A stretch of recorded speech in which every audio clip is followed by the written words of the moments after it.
নবী বুঝতে পারবেন না, কারণ হলো ওইটা প্রস্তুত হলে একটু মহব্বতের দরকার। 82 নম্বর আয়াতে আল্লাহ পাক রাসূলের পাক সাল্লাল্লাহু দুনিয়ার জমিনে আগমন করবেন। তিনি আসবেন সমস্ত নবী সমস্ত রাসূলদের তিনি আল্লাহ পাক মিটিং করেছেন এবং বলে দিয়েছেন, হে নবীগণ, হে রাসূলগণ, আমি তোমাদেরকে কোরআন দিব, কিতাব দিব, তার সাথে সাথে আমার বন্ধু তোমরা ঈমান। সকল নবীরা করে বলেছিল যে ক্বালু আমান্না ক্বালাম, হে রব্বুল আলামিন, আপনার সামনে আমরা সাক্ষী দিলাম অবশ্যই আপনার হাবিবের শুভ আগমনকে আমরা মেনে নিব এবং প্রচার করব।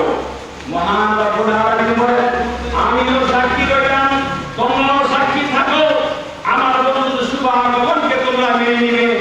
মহান রব্বুল আলামিন পরিশেষে বলেন, যারা আমার হাবিবকে যারা মেনে নিবে না, আগমনকে মেনে নিবে না, আল্লাহ বলেন ফাউলাইকা হুমুল ফাসিকুন, আল্লাহ বলেন এরা হলো ফাসিক, এরা হলো ফাসিক। মহান রব্বুল আলামিন তারা বেরা হাবিবকে মিটিং করাবেন, আল্লাহ নিজে খুশি হয়েছেন, আল্লাহ নিজে খুশি হয়ে তারা বেরা হাবিবকে পাঠিয়েছেন। এজন্য আমরা মনে মনে করি ঈদ-এ-মিলাদুন নবীমা ফিল ঈদ-এ-মিলাদুন নবীমা ফিল খতম করলে রাব্বানা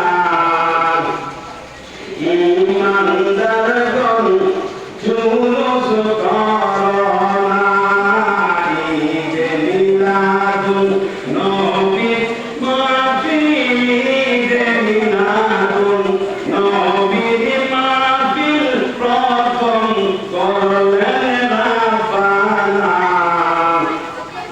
ঈমানদারগণ জুলুস করনা ঈমানদারগণ জুলুস করনা। আমার আল্লাহ পাক যদি বলে দিয়েছেন আমার হাবিবের শুভ আগমনে ফালিয়াফরাহু ফালিয়াফরাহু, আমার বন্ধুর আগমনে তোমরা খুশি হয়ে যাও, আনন্দিত হয়ে যাও। আমরা প্রশ্ন করি, আল্লাহ তোমার বন্ধু কি পাঠাবা?